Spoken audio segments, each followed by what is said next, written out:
morning mga katrops, panibagong araw at panibagong vlog na naman tayo. So, pitas muna tayo ng sitaw bago tayo magtrabaho din sa may balag na tinatayo namin. So ayan ka, hapon nga ay nakapag spray kami dito sa taas, dito sa baba nakasingit kami. Ayan, dahil umaraw kahapon. So ayan, tapos na nga kaming pumitas ng sitaw mga katrops. Naglalagay naman tayo ng tulos doon so may dulo.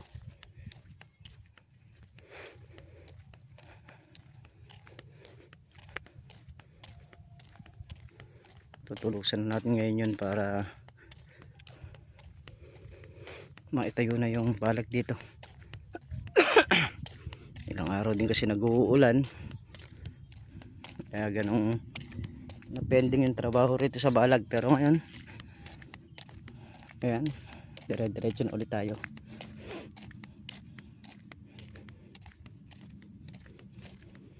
Hindi ka naman kasi tatagal sa lamig pagka basa ka na ng umaga. So, hindi ka magtatagal hanggang tanghali yun, pwede pa. Pero maghapon hindi ka sasadsad.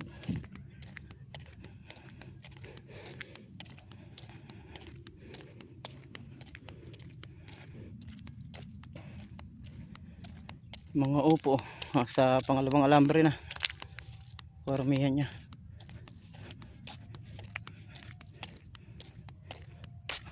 Dito tayo, babakbakan natin yun to para maitayo na natin yung mga buho.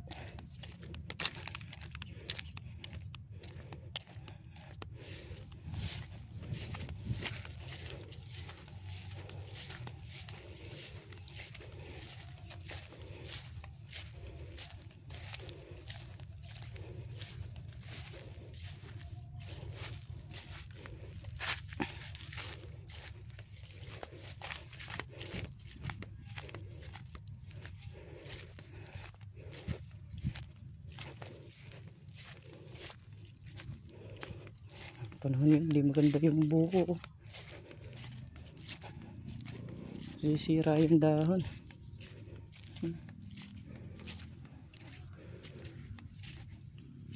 Na namang uwang sa sa loob.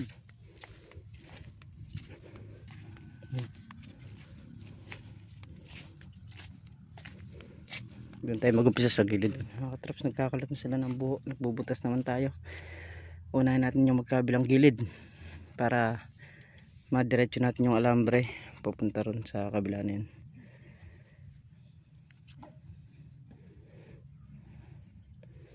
Ayun, may mga alambre na rin nakapadiretso yan. Yan na yung guide nung buho na ilalagay natin.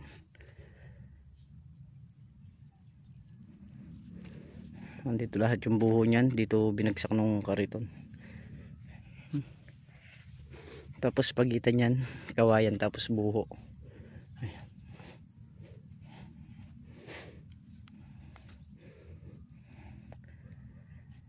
So ito kagaya nito, kawayan yan, kawayan to, buho rito sa gitna. Ayan. Ayan yung masonitor, pinambibiran ni paring Carlo. So lalagay na rin natin yung mga buho niyan sa pagitan. Dire-diretso na tayo paikot. Hindi kami nagdala ng alambre. Baka mamaya mawala lang dyan.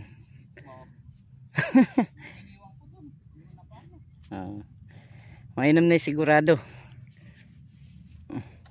Alam mo na, sa panahon ngayon maraming timawa.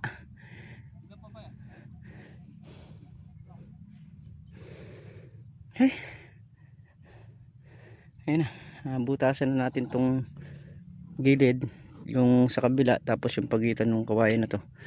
Yun na lang kabilang side.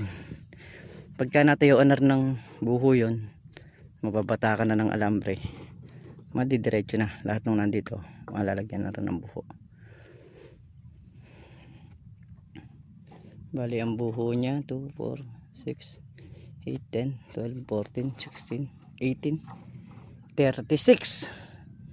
36 na buho ang papasok sa isang dayos. Alternate. Kabilaan yun, no? Oh. Kabilaan. 36 Buho. times 20. Na? 36 times 20. 720. 720 buo. Oh. Kasya nun. Kasya. Sobra-sobra pa yan. Dami na yan.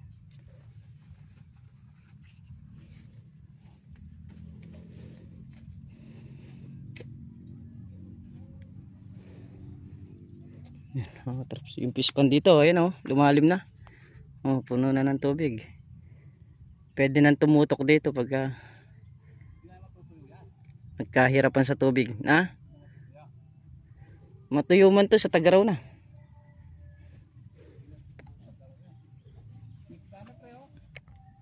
Ha? May? Isda. Galing dun.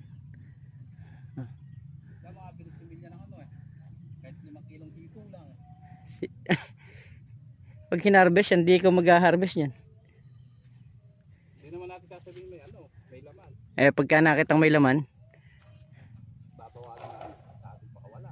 abay, hindi naman sa yan eh, kaya sa'yo. Kabud mo lang pinawalan. Hindi, sinabi ko na mamagay ko yung baranggan eh. Pumayat naman kaya ka, hindi eh. Hindi nga ikaw pumayag, kaya nga nilagyan namin. Ayun mga traps, bali nakaikot na yung buho niya. Pwede naman mataka alambre yan. Hindi pa. Hindi na yan. Ay, perga mo. Ito nakalagay. Hindi naman ilalagay kagad ng ano eh. Kumbaga sa ano, ilalagay muna, tatali muna sa buho para yung mga buho lahat na ilalagay, maisaksak na. Lahat ng pwedeng saksakan ng buho, saksakan na.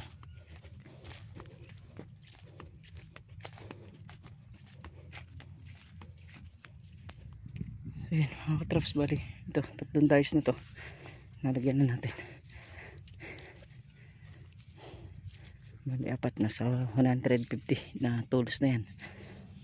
Yan, kinakalat lang ni Meltong Vlog yung mga tulos para pagbutas, salpak na lang ng salpak. Paring Carlo niyayari yung sa kanyang inaalambre doon. Bali 20 dayos ito mga katraps na tataniman ng ano, sitaw. Amerikang araw, inom muna tayo ng tubig. Pre, tara! Anong taba?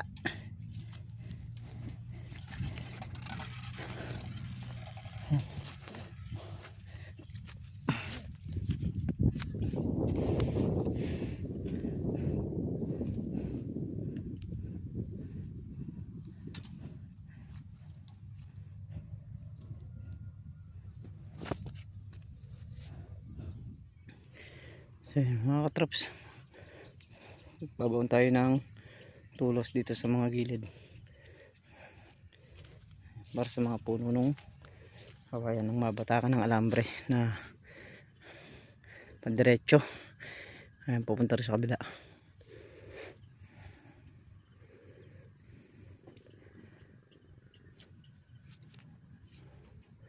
Lalagay na rin na sirgan si paring Carlo. Ayan, kagaya nung binubutas ni Meltong Vlog na yan, lalagyan ng tulos yun. So dun tayo para malagyan natin ng ano, sergahan.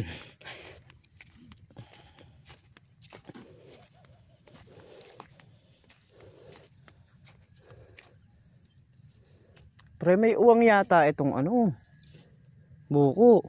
May uwang. Malagyan nga ng buhangin. Ayan o, sa ilalim, tinitingnan ko parang merong pinagtistisan.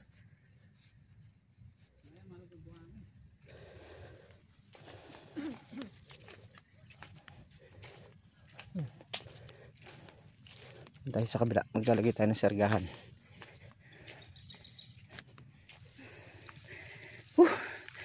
Ingat. Nakapagbaon nga tayo ng mga tulos sa gilid. Binagod tayo ng martelyo. Nitor. Mula na. Mula na.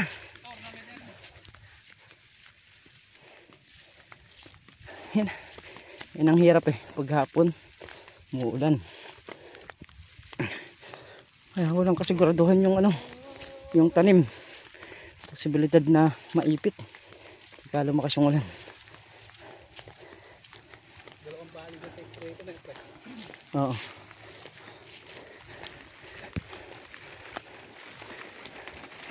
Umuulan. So yun nga mga katrops. At hapon na rin. Ayan kami pauwi na. Bukas uli. Bukas makapagkadkad na ng alambre pa diretso nun. Saka na tayo lalagay ng mga tulos. Hindi na may diretso gawa nung wala pang alambre. Pero pag may alambre na yun, maididikit na ng gusto sa alambre yun. Ito yung kalamansi sa baba. Pag gumulang yung dahon yan, mga ilang araw, sasabugan pa ng pataba para mas lalo pang kumapal yung mga sanga nya. Ayan. Dahil unti-unti na silang humahabol dito sa itaas mga traps. Yan na.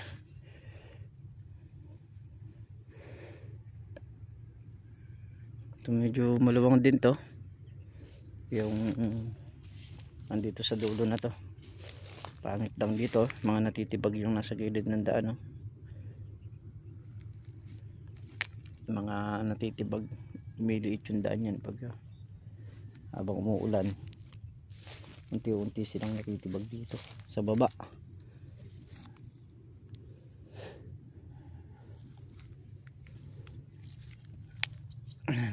Dito ayan, madamo na rin yung upo. Hindi pa naharap gawa nung dito muna kami. So ito naman isang araw lang naman naharapin yan. Tapos pagka nangyari yan, doon naman tayo sa kalamansi sa itaas. Yun naman yung ating gagrass cutterin. Tapos ang isusunod natin yun sa baba. So dire-diretso na rin yan. Basta naitayo itong balag na to, wala na nang ibang iisipin kung hindi yung magdamo dun sa taas, sa baba, dito. Ito kasi pag may nakatanim na to, kahit na isang tao lang yung tumitingin-tingin dito, pwede na. Po-focus kami siguro ni Meltong sa pagdadamo, sa pag-grass cutter nung mga kalamansi. Maano na kasi, meron ng mga maliliit na tubo. Dahil nga nung nag-uulan malakas sa tumubo yung damo. Although napatay naman na natin ng ng pandamo. Kaya lang hindi naman po pwedeng laging pandamo yung gagamitin natin sa mga kalamansi.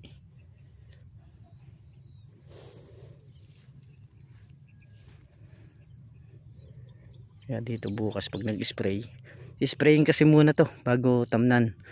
Kukuha tayo ng tubig doon sa may baba para malapit lang yung pagkukunan. Tapos ito naman i-sprayin lang din ni paring Carlo yung upo na yan. Ayun na sila, pauwi na rin para mapahinga rin.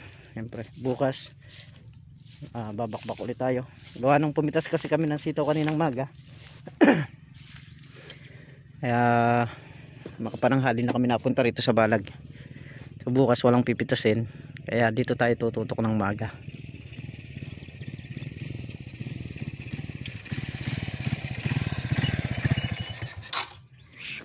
So yun mga trops, dito na tayo sa bahay. Naka-order ka na yan?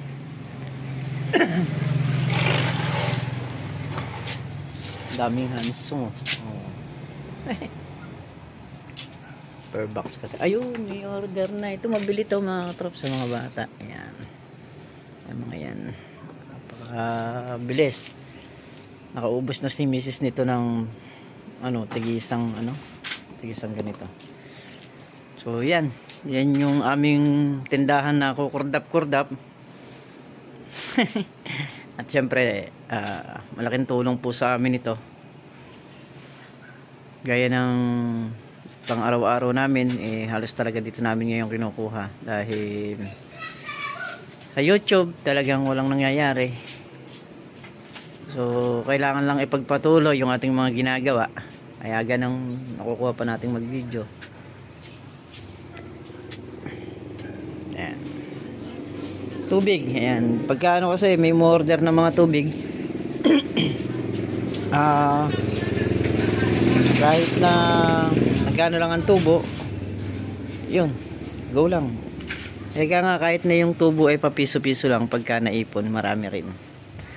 So yan yung aming tindahan, katrops. So muli mga katrops, maraming salamat po sa inyo lahat sa walang sawang suporta ninyo. Ayan, sa bawat video yung ina-upload natin. Ayan, nakasuporta kayo. Maraming salamat po. At mag-iingat po kayo palagi. Saan po kayo naturoan. Bye-bye po sa lahat.